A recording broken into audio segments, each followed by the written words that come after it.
नमस्कार दर्शकों, मैं हूं नाविका कुमार और आप जुड़ रहे हैं मेरे साथ सवाल पब्लिक का शो पर। शहजादे, नामदार, शाही परिवार, ये वो कुछ विश्लेषण हैं जिनके बूते पर प्रधानमंत्री नरेंद्र मोदी अपनी चुनाव रैलियों में राहुल गांधी को सीधे निशाने पर ले रहे होते हैं।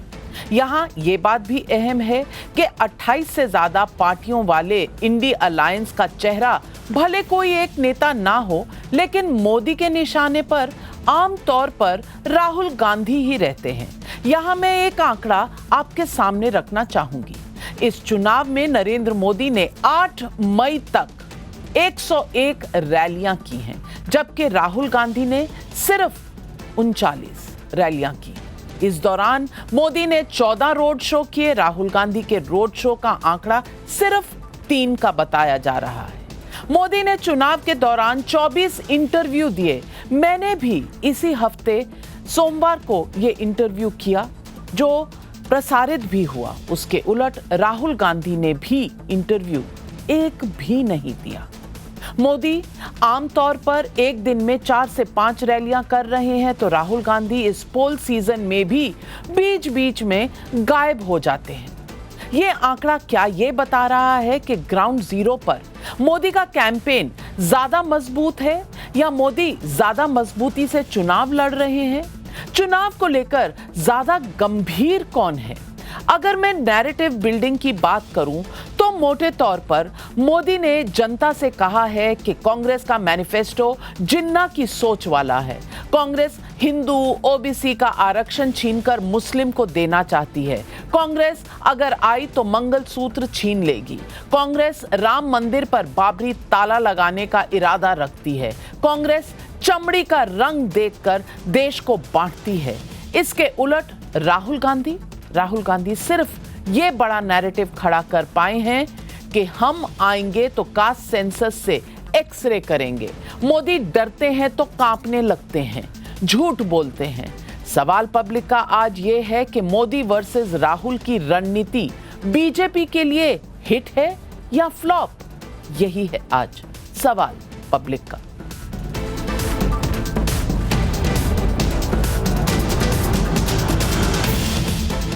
मैं अक्सर कहती हूं कि ये जो पब्लिक है ये सब जानती है। नरेंद्र मोदी अपने तीसरे टर्म के लिए चुनाव मैदान पर उतर चुके हैं। 2014 से पहले अक्सर किसी भी सरकार के लिए एक शब्द जरूर इस्तेमाल होता था, एंटी इनकम्बेंसी। लेकिन जब से मोदी आए हैं और देश के सामने हैं, तो यह शब्द चुनावी चर्चा से गायब सा नजर आता है। कुछ सेफोलॉजिस्ट कम वोटिंग या सेम लेवल की वोटिंग पैटर्न को इससे भी जोड़ रहे हैं कि लोगों में सरकार बदलने को लेकर कोई उतावलापन नहीं है। नरेंद्र मोदी बीजेपी के सबसे बड़े कैंपेनर हैं। साथ ही साथ उनके वाराणसी से चुनाव लड़ने को लेकर कोई कंफ्यूजन नहीं है। जबकि इसके ठीक उलट राहुल गांधी के कैंपेन का सबसे बड़ा शब्द है एक्सरे, और उस एक्सरे में मोदी पर आरोप तो बड़े बड़े हैं, लेकिन क्या उनके आरोपों से मोदी सरकार की कोई योजना या साख कटघरे में खड़ी होती है? यह बात संदेह के घेरे में है। मैंने मोदी के मुकाबले राहुल गांधी के कैंपेन का आंकड़ा आपके सामने रखा, और ये बात भी आप जानते हैं कि राहुल गांधी ने वायनाड का चुनाव खत्म होने के बाद अमेठी रायबरेली बहुत देर सोचने के बाद रायबरेली का पर्चा भरा। स्थानीय कांग्रेसी कहते रह गए, राहुल भैया अमेठी आ जाओ। राहुल गांधी अमेठी नहीं गए। मोदी और राहुल गांधी दोनों के चुनावी बयानों का ये एल्बम सुनिए, उनके तेवर और उनके मुद्दों को खुद महसूस कीजिए। मैं पूरी कांग्रेस पार्टी पर, शहजादे पर, इस शाही परिवार पर गंभीर आरोप लगाता हूं। अरे मुद्दे नहीं है तो कम से कम हम भारतीयों का मखौल मत उड़ाओ। शहजादे, आपको जवाब देना पड़ेगा।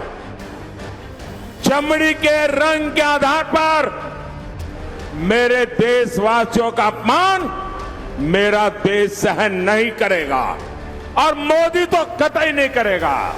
शहजादे, तुष्टीकरण की सनक में एक और खतरनाक चाल चल रहे हैं। कांग्रेस पार्टी दलितों, आदिवासियों, पिछड़ों का आरक्षण छीनकर उसे धर्म के नाम पर देना चाहती है। कि कांग्रेस के शहजादे को पूछो कि गरीबी से कैसे हटती है, तो वो कहते हैं खटाखट खटाखट। शहजादे को पूछो ग्रोथ कैसे होती है, तो वो कहते हैं ठकाठक ठकाठक। शहजादे को पूछो कि विकसित भारत बनाने का कोई प्लान है, तो वो कहते हैं टकाटक टकाटक। मैं जब एक भारत श्रेष्ठ भारत की बात करता हूं, तो कांग्रेस के शहजादे को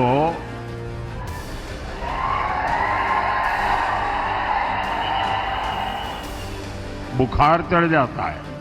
नरेंद्र मोदी के हाथ से चुनाव निकल रहा है, वो स्लिप कर रहे हैं और हिंदुस्तान के प्रधानमंत्री नहीं बनेंगे। उन्होंने डिसीजन ले लिया है कि अगले 4-5 दिन में आपके ध्यान को भटकाना है, कुछ ना कुछ ड्रामा करना है। नमस्कार मोदी जी, थोड़ा सा घबरा गए क्या? नॉर्मली आप बंद कमरों में अदानी जी अंबानी जी की बात करते हो, पहली बार आपने पब्लिक में अदानी अदानी अंबानी बोला। और आपको ये भी मालूम कि ये टेम्पो में पैसा देते हैं, क्या ये आपका पर्सनल एक्सपीरियंस है क्या? मोदी जी की गारंटी, मैस रेपिस्ट को वो हिंदुस्तान से भागने देंगे। 400 महिलाओं का रेप किया, तब भी प्रधानमंत्री जी ने उसको जर्मनी जाने से नहीं रोका। मैंने ये देश के एक्सरे की बात की, वो नरेंद्र मोदी कांपने लग गया। जैसे ही मेरे, उसकी आदत है, जैसे उसको डर लगता है ना, वो झूठ बोलना शुरू कर देता है। कांग्रेस अक्सर आरोप लगाती है कि नरेंद्र मोदी सवालों से भागते हैं, लेकिन चुनाव में मोदी ने कितने इंटरव्यू किए? अब तक का आंकड़ा 24 है। इसमें मेरे साथ टाइम्स नाउ नवभारत का इंटरव्यू भी शामिल है। टाइम्स ऑफ इंडिया, ANI और दक्षिण के चैनलों समेत कई अखबारों के प्लेटफॉर्म पर भी अपनी बातें रखी हैं नरेंद्र मोदी ने। 24 इंटरव्यू हो चुके हैं और कुछ सुना है आज भी रिकॉर्ड हो रहे हैं। रेवन्ना, महंगाई, बेरोजगारी जैसे सवालों पर सीधा जवाब भी लिया गया है नरेंद्र मोदी से। लेकिन राहुल गांधी ने कितने इंटरव्यू दिए? आंकड़ा है 0। भाई, मैं तो राहुल गांधी के लिए बॉयकॉटेड हूं, मुझे तो वो देंगे नहीं।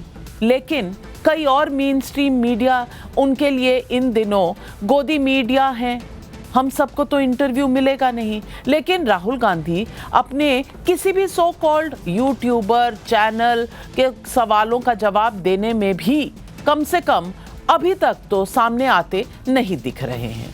लेकिन सवाल है कि मोदी और बीजेपी के निशाने पर सीधे तौर पर सिर्फ राहुल गांधी क्यों हैं? मुझे याद है कि ममता बनर्जी ने एक बार कहा था कि राहुल गांधी मोदी की टीआरपी हैं। क्या बीजेपी भी सीधे तौर पर राहुल गांधी को ही निशाने पर रखकर क्षेत्रीय दलों के नेताओं की टीआरपी घटा रही है? केंद्रीय गृह मंत्री अमित शाह का आज का एक बयान बहुत अहम है। उन्होंने कहा है कि यह नरेंद्र मोदी बनाम राहुल गांधी का चुनाव है। सुनिए अमित शाह का ये बयान। ये 2024 का जो चुनाव है, ये राहुल गांधी वर्सेस नरेंद्र मोदी का चुनाव है। ये चुनाव वोट फॉर जिहाद, इसके अगेंस्ट वोट फॉर विकास का चुनाव है। ये चुनाव परिवार के कल्याण, अपने परिवार के कल्याण के विरोध देश की जनता के कल्याण का चुनाव है। ये चुनाव राहुल गांधी की चाइनीज गारंटी के खिलाफ मोदी जी की भारतीय गारंटी का चुनाव है।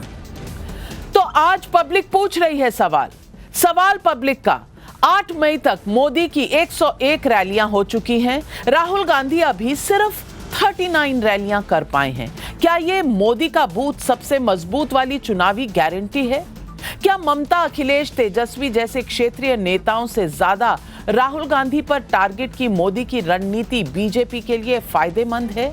क्या कांग्रेस के खिलाफ मंगलसूत्र, वोट जिहाद, बाबरी ताला जैसे मोदी के नैरेटिव चुनाव की दिशा तय कर रहे हैं? यही है आज सवाल पब्लिक का। और इन सवालों के जवाब देने के लिए आज हमारे साथ जुड़ रहे हैं बीजेपी के राष्ट्रीय प्रवक्ता प्रेम शुक्ला जी, तहसीन पूनावाला, राजनीतिक विश्लेषक, कांग्रेस पार्टी को सपोर्ट करते हैं, राजकुमार भाटी जी, समाजवादी पार्टी के प्रवक्ता, सबा नकवी जी, वरिष्ठ पत्रकार, और हर्षवर्धन त्रिपाठी जी भी वरिष्ठ पत्रकार हमारे साथ आज जुड़ रहे हैं। सबसे पहले मैं पूछूंगी प्रेम शुक्ला जी से। प्रेम शुक्ला जी, 101 रैलियां, 14 रोड शो और 24 इंटरव्यू हो चुके हैं, और जैसे कहा जाता है ना, स्टिल काउंटिंग, क्योंकि आज भी कई इंटरव्यू चल रहे हैं। यह है नरेंद्र मोदी का ट्रैक रिकॉर्ड, और दूसरी तरफ राहुल गांधी के 3 रोड शो और 39 रैलीज। आपको लगता है क्या ये बहुत है एक तरह से बीजेपी के लिए चुनाव में एडवांटेज पाने के लिए? और क्यों बीजेपी सिर्फ राहुल गांधी को ही चुनती है नेता? क्योंकि दूसरी तरफ तो गठबंधन है, और गठबंधन में कई सारे नेता हैं। क्या आप इस चुनाव को अगर आसान दिखाना चाहते हैं तो सिर्फ राहुल गांधी को ही देख रहे? देखिए, अभी इंडी अलायंस का नेतृत्व कौन कर रहा है? इंडी अलायंस का नेतृत्व तो स्वाभाविक तौर पर कांग्रेस कर रही है। 328 सीटों पर, हालांकि पिछली बार की तुलना में 101 सीटों पर कम लड़ रही है कांग्रेस, लेकिन सबसे अधिक सीटों पर इंडी अलायंस का जो दल लड़ रहा है चुनाव, वो कांग्रेस है। तो स्वाभाविक तौर पर जो सबसे बड़ा दल भारतीय जनता पार्टी के विरुद्ध चुनाव मैदान में है, उसके नेता, जो उसके सबसे बड़े नेता हैं, और मल्लिकार्जुन खड़गे तो उनके सर्वोच्च नेता है नहीं भाई। राहुल गांधी को ही यदि कांग्रेस की सरकार, इंडी अलायंस की सरकार बनने की कोई स्थिति दूर दूर तक ही सही बनती है, तो वो नेता किसको चुनेंगे? उनके यहाँ राहुल गांधी ही वो व्यक्ति हैं, और हमारे यहाँ तो नेता घोषित हैं, आदरणीय नरेंद्र मोदी जी एनडीए अलायंस के प्रधानमंत्री पद के प्रत्याशी हैं, ये घोषित है। तो ऐसे में प्रधानमंत्री नरेंद्र मोदी से अगर किसी की तुलना की जाए तो किसकी की जाए? कांग्रेस वाले ही बता दें। मल्लिकार्जुन खड़गे की तुलना की जाए, अधीर रंजन चौधरी की तुलना की जाए, केसी वेणुगोपाल की तुलना की जाए, या अन्य नेताओं में ममता बनर्जी की तुलना की जाए, या विजयन की तुलना की जाए, सीताराम येचुरी की तुलना की जाए, अरविंद केजरीवाल की तुलना की जाए, अखिलेश यादव की तुलना की जाए, तेजस्वी यादव की तुलना की जाए, वो स्वयं बता दें किससे तुलना कराना चाहते हैं। तो जब आपकी नरेंद्र मोदी जी से तुलना की बारी आती है, और उसमें आप पाते हैं कि एक तरफ नरेंद्र मोदी जी हैं जो 101 रैलियां कर चुके हैं, जिन्होंने रोड शोज किए हैं, जो इंटरव्यूज दे रहे हैं, और जिनका रिकॉर्ड है कि जब मुख्यमंत्री के पद से लेकर प्रधानमंत्री के 10 वर्षों के कार्यकाल तक जिसने एक दिन का अवकाश नहीं लिया है। जब कोई चुनाव बीतता है तो आदरणीय राहुल गांधी जी को विश्राम लेने के लिए विदेश यात्रा करनी पड़ती है, विशेष करके पूर्व के देशों में जाना पड़ता है, जहां पर जो है आराम तलबी की सारी जो है प्रबंधन जहां होता है, ऐसा लोग कहते हैं। और नाविका जी 10 सेकंड और मुझे दीजिए। आप कल्पना कीजिए कि इंडी अलायंस में ममता बनर्जी के साथ इनके बंगाल में इनका जो है गठबंधन हो गया होता, पंजाब में आपके साथ गठबंधन हो गया होता, और जो है केरल में इनका गठबंधन जो है सीपीएम के साथ हो गया होता, तो क्या कांग्रेस 272 सीट भी लड़ रही होती क्या? चलिए, तो मैं पूछती हूँ तहसीन पूनावाला जी से, ये रणनीति में गड़बड़ है या कहीं राहुल गांधी नरेंद्र मोदी की ऊर्जा के साथ पेश नहीं रख पा रहे? आप देखिए आंकड़ा, एक 72 साल का आदमी 101 रैलियां, 14 रोड शो करता है, और एक युवा नेता 55 साल का, वो 39 रैलीज और 3 रोड शो करता है। मैं नहीं कह रही कि सिर्फ रैली और रोड शो से चुनाव जीते जाते हैं, लेकिन एक तरह से नैरेटिव आप सेट कर रहे हैं, आप एक मोमेंटम लाने की कोशिश कर रहे हैं, ना सिर्फ अपनी पार्टी और काडर में बल्कि लोगों में भी, कि भाई निकलिए, इस देश का 140 करोड़ की जनता जहां है, वहां सबसे बड़ा एक लोकतंत्र का उत्सव चल रहा है, आइए बाहर। और एक एंथुजियाज्म होता है। मुझे लगता है जब राहुल गांधी में खुद ही इतना एंथुजियाज्म नहीं है तो बाकी लोग कैसे इस मोमेंटम के साथ खड़ेंगे, जुड़ेंगे? तहसीन। थैंक यू नाविका जी। आपने कहा कि एक सीनियर व्यक्ति में इतनी ऊर्जा है, वो सीनियर व्यक्ति मणिपुर क्यों नहीं गए? ये सवाल पूछा, क्यों व्यक्तिगत तौर से मणिपुर क्यों नहीं गए? पूछना चाहिए था ये सवाल। वो सीनियर व्यक्ति जाकर उन महिलाओं को क्यों नहीं मिला जिनको ब्रिजभूषण शरण सिंह जी ने प्रोटीन के लिए कहाँ का जिस्म पे नहीं छुआ, ऐसे दिल्ली पुलिस की रिपोर्ट वो बैटम कहती है? क्यों नहीं मिले? तब ऊर्जा कहाँ गई थी? सवाल यह है कि राहुल गांधी जी 6,000 और 10,000 किलोमीटर चल सकते हैं और देश में ऐसा कोई नेता नहीं है जो उतना चल सकता है, उतना परिश्रम कर सकते हैं। लेकिन ये बात पर्सनली राहुल जी और मोदी जी को कंपेयर करने की नहीं है। ये बात है क्योंकि आपने इंजन की बात की, इंजन पूरी तरह से डीरेल हो गए, ट्रैक पूरी तरह से घिर गया है, ट्रेन जो है डीरेल है, रिवर्स में चलते चलते डीरेल हो गई। वरना माननीय प्रधानमंत्री 3 M पे क्यों आते? मछली, मुसलमान और मंगलसूत्र। और आज भी पाकिस्तान में ये हुआ, बांग्लादेश में हुआ। भैया 10 साल में आपने क्या किया उस पर बात कीजिए। उनके पास कुछ तर्क है नहीं। बेरोजगारी चरम पे है, महंगाई पीठ तोड़ रही है, प्रधानमंत्री जी और भाजपा के पास जवाब नहीं है। और इलेक्शन कमीशन, मैं बड़ी जिम्मेदारी से कह रहा, मुझे टोकना मत, इलेक्शन कमीशन खेल देख रहा है किस तरह से उल्लंघन हो रहा है सारे नियमों का। आज अमित शाह जी उद्धव ठाकरे के बारे में कहते शरिया लॉ ले आएंगे। इस तरह की बातें शोभा देती है अमित शाह जी को? मैं आपसे पूछता हूं नाविका जी, आप बहुत वरिष्ठ है, मैं आपकी रिस्पेक्ट करता हूं, शोभा देती है अमित शाह जी को? और इलेक्शन कमीशन कुछ नहीं कर रहा है, बैठा है, आग पे पट्टी बांधकर बैठा हुआ है। तो आप जब एक्सरे करा रहे हैं, एक मिनट हर्षवर्धन त्रिपाठी जी, जब कांग्रेस पार्टी एक्सरे कराती है लोगों का, जब कांग्रेस पार्टी कहती है कि जाति का भी एक्सरे होगा, किसके पास कितना सामान है उसका भी एक्सरे होगा, अगर वो कहते हैं कि हम मुसलमानों को आरक्षण भी देंगे और कॉन्ट्रैक्ट में भी उनको प्रायोरिटी देंगे, तो ये विभाजनकारी नहीं है। जब कहते हैं कि मंदिर क्यों जा रहे हो और मंदिर जाने से इस देश के लोकतंत्र को खतरा हो जाता है, तो प्रधानमंत्री मंदिर क्यों जाते हैं, यह भी विभाजनकारी नहीं है। और जब कहते हैं कि भाई उत्तर से जो लोग आते हैं वो गोरे लगते हैं, जो दक्षिण से लोग आते हैं वो अफ्रीकी लगते हैं, यह भी विभाजनकारी नहीं है। विभाजनकारी अगर है तो सिर्फ नरेंद्र मोदी और अमित शाह की बातें। क्यों हर्षवर्धन त्रिपाठी जी? मिल तो रही है आवाज। नविका जी, ये दुर्भाग्यपूर्ण है लेकिन ये सच है कि 75 वर्ष बाद भी भारत पूरी तरह से हिंदू मुसलमान पर चुनाव लड़ता है। इसमें कोई जरा सा भी कोई संकोच नहीं मुझे कहने में कि जो प्रधानमंत्री अभी कर रहे हैं वो हिंदू मतों का ध्रुवीकरण चाहते हैं।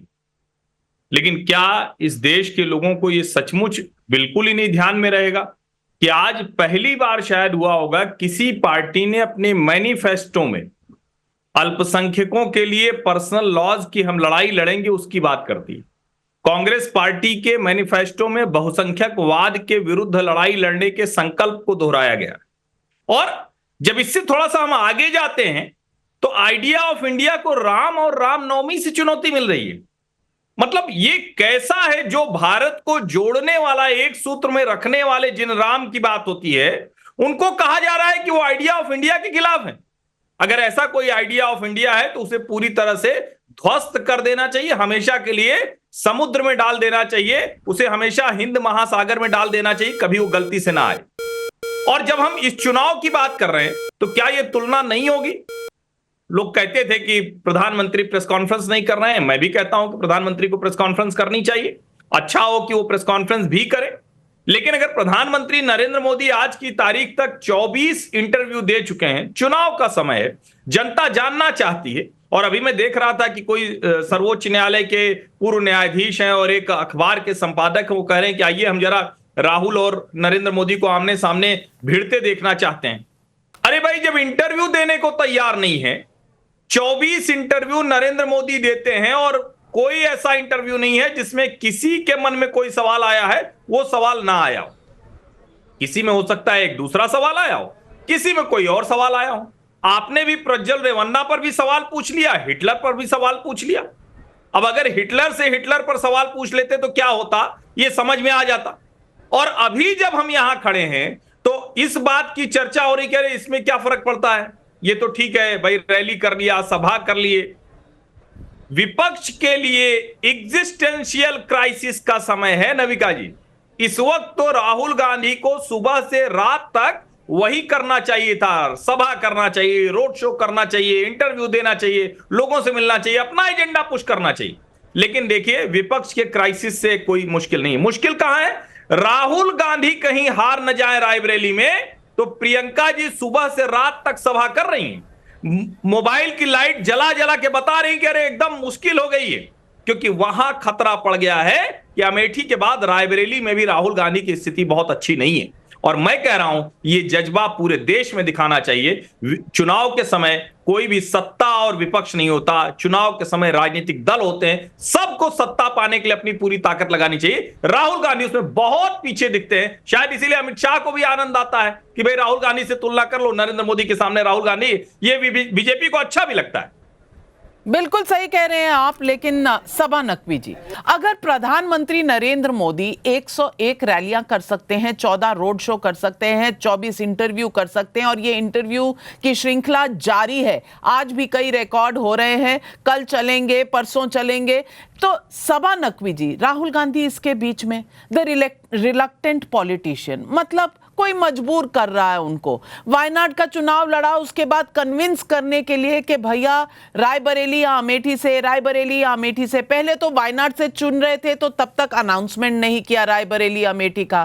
फिर अमेठी से आवाजें आ रही थी, रायबरेली चले गए। ये लैक ऑफ कॉन्फिडेंस नहीं दिखाता, और कहीं ना कहीं कमिटमेंट जो है अपनी पार्टी, अपनी काडर को आगे बढ़ाने का, इस पर आप क्या कहेंगी? नविका जी, आपका पूरा जो फ्रेमिंग है, मुझे आश्चर्य है कि आज के दिन, आज की तारीख में, जब मोदी जी ने एक अपने आप को सेल्फ गोल कर दिया है, और मोदी जी एक हफ्ते से ऐसी बात कर रहे हैं जो किसी भी दुनिया के किसी भी नेता को नहीं करनी चाहिए। मैं सीधी बात कह रही हूँ, बिना हिचक के, बिना डर के। मुझे किसी का डर नहीं है, मुझे ना तो किसी को, I don't need to please anyone.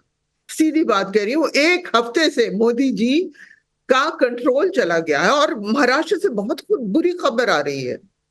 जहां तक मुझे बताया गया, बहुत ही बुरी खबर है। कर्नाटक से भी अच्छी खबर नहीं है।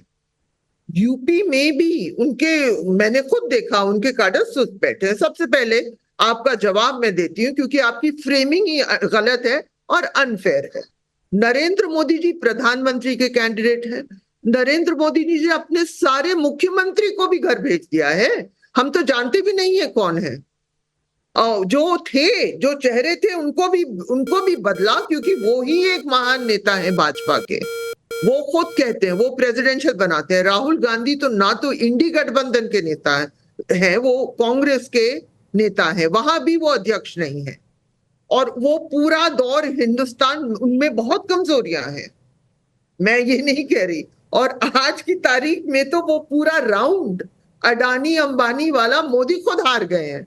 सब स्टॉक मार्केट गिरी है, सब बोल रहे हैं। देखिए, हम तो सोच रहे थे कांग्रेस को चांस ही नहीं है। एक हफ्ते से बीजेपी चिल्ला चिल्ला के कह रही है कांग्रेस आएगी, आपको भैंस दे देगी, मुसलमानों को मंगलसूत्र दे देगी किसी को, और आरक्षण जाएगा। तो ये थोड़ा सा मतलब कॉमिक हो गया है। लेकिन आप तो बहुत सीरियसली कह रही हैं क्या हो रहा है इस चुनाव में। मैं बता रही हूँ क्या हो रहा है, कि नरेंद्र मोदी का कंट्रोल अपने लफ्जों से प्राइम मिनिस्टरियल तो लग ही नहीं रहा।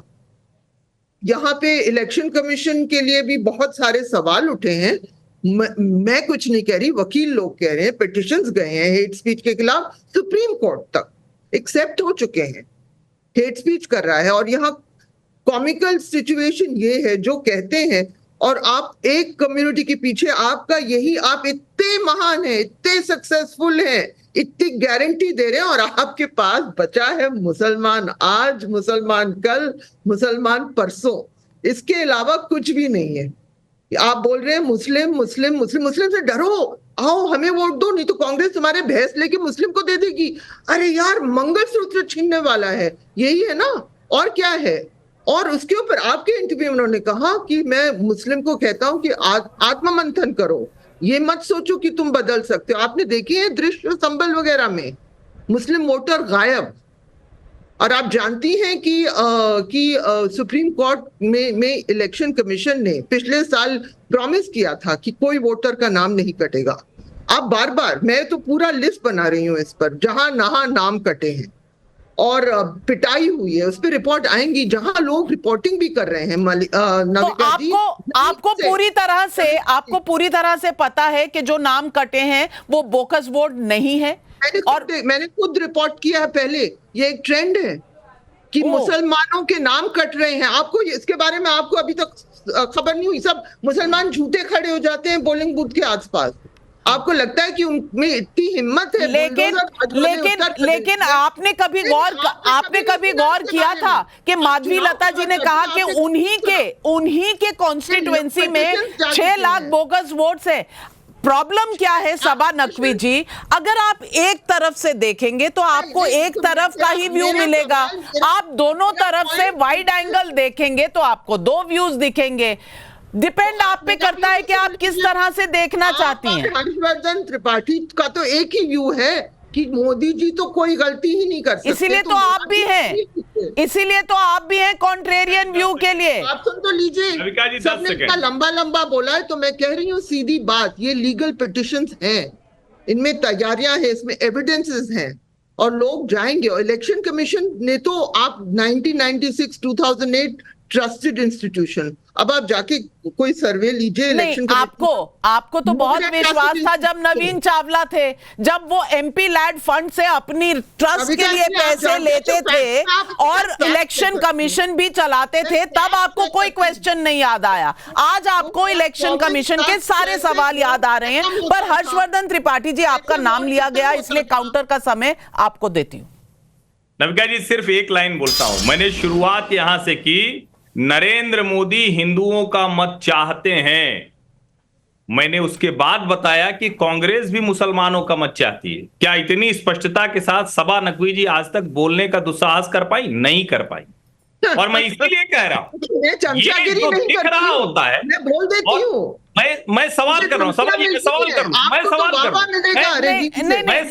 नकवी जी, सब यहाँ प्रतिष्ठित हैं। आप किसी को चमचागिरी कहेंगे, आप किसी को अगर कहेंगे कि वो चमचागिरी कर रहे हैं, तो वो आप पे भी ये आरोप लगा सकते हैं कि आप किसी की कर रही हैं। किसकी चमचागिरी है? किसकी? राहुल गांधी की। क्योंकि कांग्रेस के, हाँ मैं भूल गई, अडानी अंबानी ट्रक लोड, कांग्रेस को आप उसकी थोड़ा जायजा लीजिए। आपको नहीं लगता ईडी को भेजना चाहिए? प्रधानमंत्री ने कह दिया, नाविका जी आप तो बिजनेस की रिपोर्टर हैं, उन्होंने कहा है कि ट्रकलोड पैसा ट्रकों में जा रहा है कांग्रेस के पास। आप पूरी कर लूं नविका जी त्रिपाठी जी, आप तो कहिए कुछ। जी त्रिपाठी जी, आज ईडी को अडानी के घर पहुंच जाना चाहिए था। नहीं, निश्चित तौर पर अंबानी हो या अडानी हो, अगर कोई कुछ गलत कर रहा है तो उसके यहां भी ईडी सीबीआई पहुंचना ही चाहिए। लेकिन मैं बड़ा आश्चर्यचकित हूं, सबा जी तो बहुत सीनियर जर्नलिस्ट हैं और बहुत कुछ इन्होंने देखा है। मुझे एक सवाल का जवाब दें। ठीक है, चमचा वगैरह और क्या कुछ है वो सब जानते हैं, टीवी पर देखते सुनते सब समझ में आ जाता है, बहुत बताना नहीं पड़ता है। लेकिन आप ये बताइए, आज तक किसी के मैनिफेस्टो में, आपके ध्यान में तो सारे मैनिफेस्टो होंगे 1952 से, किसी मैनिफेस्टो में बहुसंख्यकवाद के खिलाफ लड़ाई लड़ने की बात कही गई है क्या? बहुसंख्यक इस देश में कौन है? हिंदुओं का कोई बहुसंख्यकवाद चल रहा है? करना चाह रहे हैं। मेरा कंडीशन ही होता है कि मैं हिंदू मुस्लिम बात करती ही नहीं हूँ। लेकिन सवाल आपने उठाया, कमाल है, सवाल आपने उठाया हिंदू मुस्लिम का और अब आप ही भाग रही हैं इस सवाल से। नविका जी, ये तो अब दर्शक भी देखेंगे। आज ये भी सवाल पब्लिक का लोग देखेंगे कि अकेली सबा नकवी थी जिन्होंने कहा मुसलमानों के वोट काट दिए। अकेली सबा नकवी पत्रकार होने के बावजूद ऑन रिकॉर्ड है, ये ऑन रिकॉर्ड है। और जब मैनिफेस्टो में मैं कह रहा हूं बहुसंख्यकवाद है, तो उसका जवाब सबा नकवी जी से देते नहीं बन रहा है। कौन चमचागिरी कर रहा है? आप कांग्रेस से पूछिए।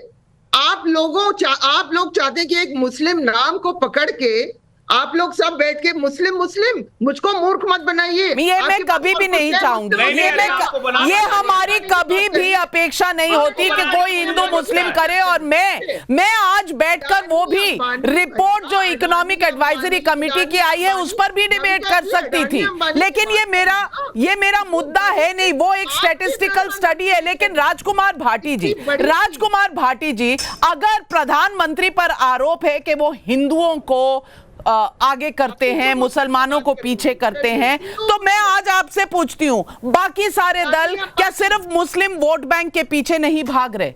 अगर नहीं है ऐसा तो प्रूव करिए ना मुझे। सबके मैनिफेस्टो आपके सामने है, सबके वक्तव्य आपके सामने है, और आज जो रिपोर्ट आई है, रिपोर्ट भी बता रही है कि शेयर पॉपुलेशन में जो है वो मुसलमानों का बढ़ा है, और अगर बढ़ा है 9% से आप 14% के पार हो चुके हैं, तो ये आज मुसलमान डरा क्यों हुआ है?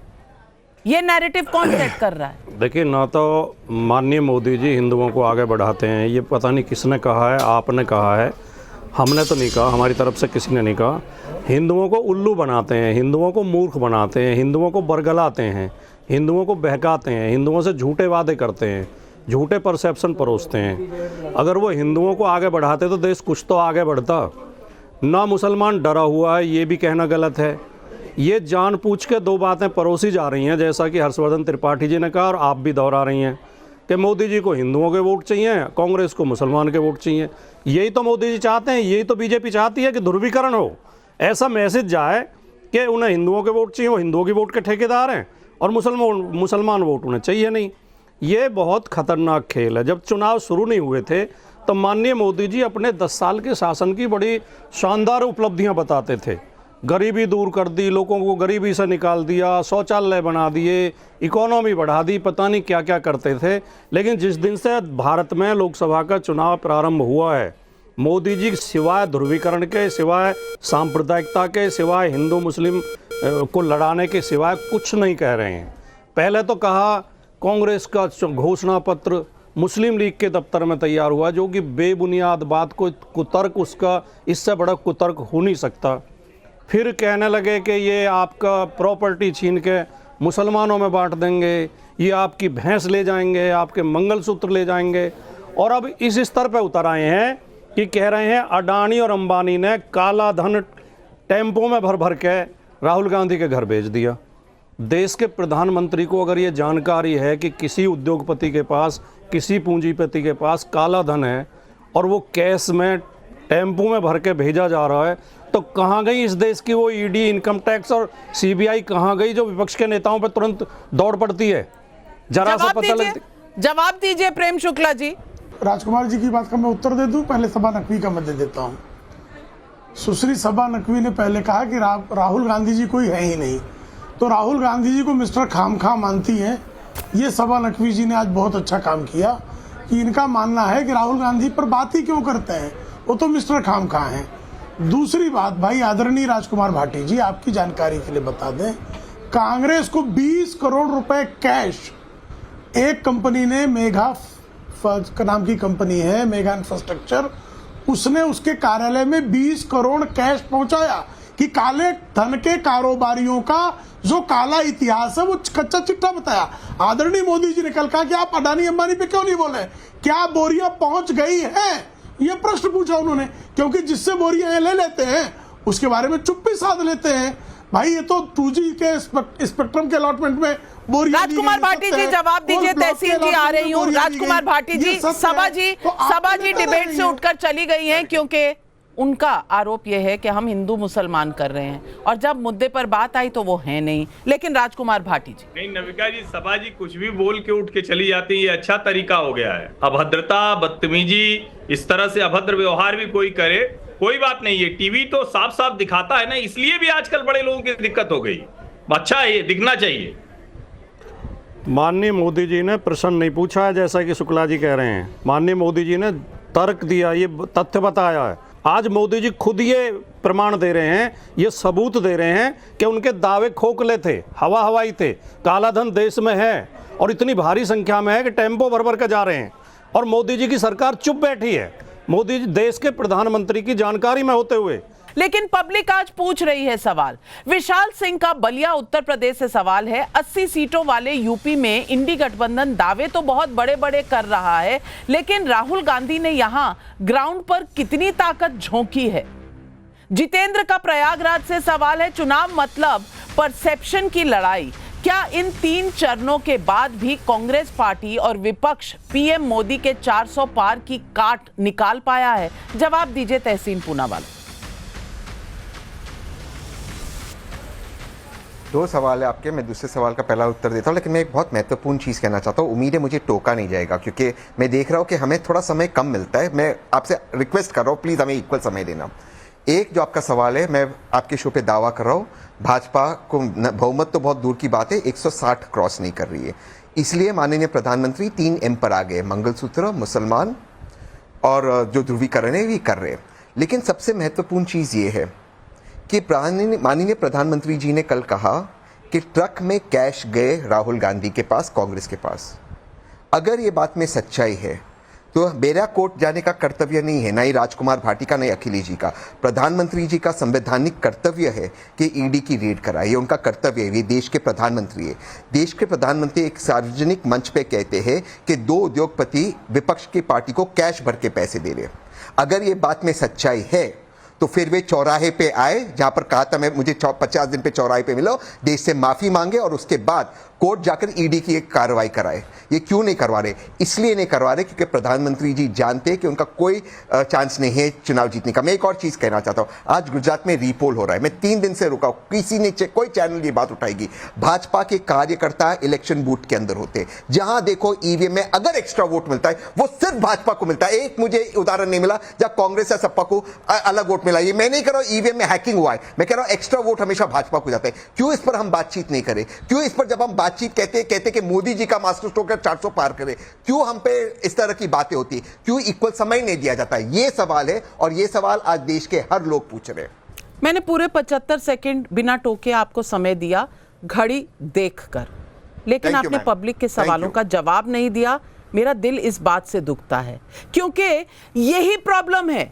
विपक्ष को लड़ना है मोदी के साथ, जनता को कन्विंस नहीं करना है, और यही आज आपने कहा। इसीलिए पब्लिक के कुछ और सवाल उठा रही हूं। शशिकांत शर्मा का वाराणसी से सवाल है, बीजेपी इस बार 150 सीटों पर सिमट रही है, क्या राहुल गांधी के महज इतना कहने भर से कांग्रेस के कार्यकर्ताओं में इतना उत्साह भर जाएगा कि वो इस समय मजबूत दिख रहे मोदी सरकार को हरा पाएंगे?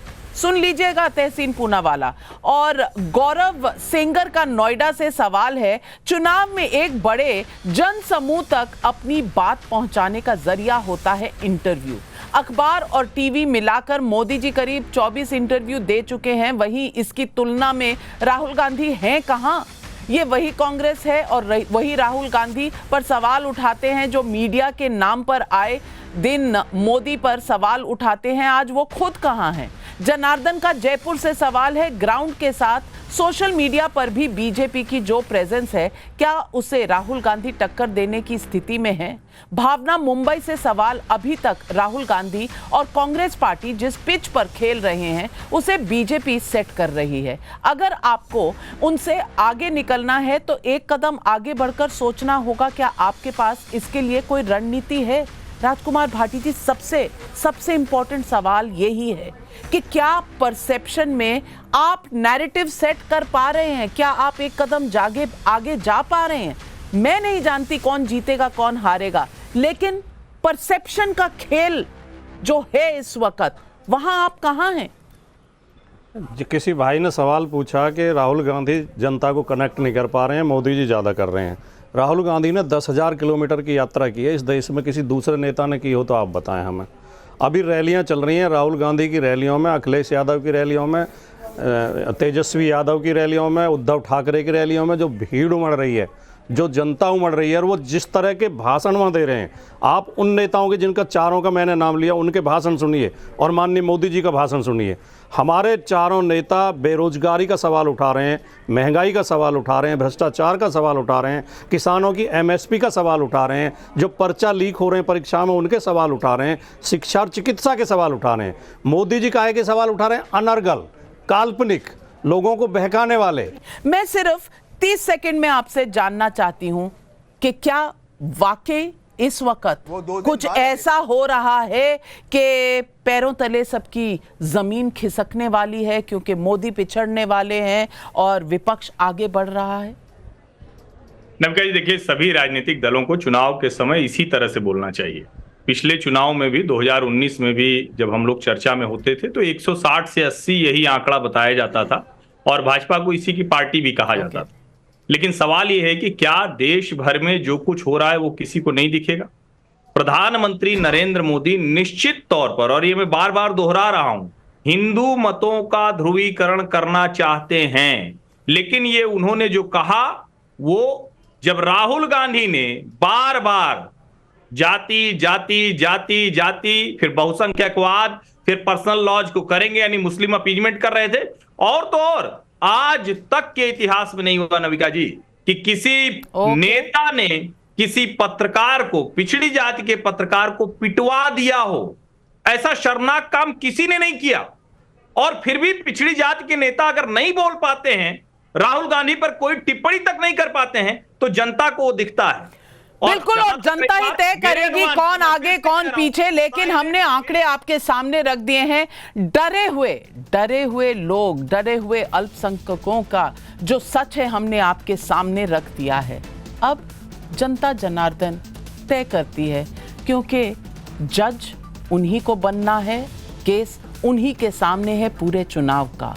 क्या डिसीजन देंगे मेलॉर्ड, जरूर बताइएगा। और 4 जून को सबको दिख भी जाएगा, क्योंकि पब्लिक है, ये सब जानती है।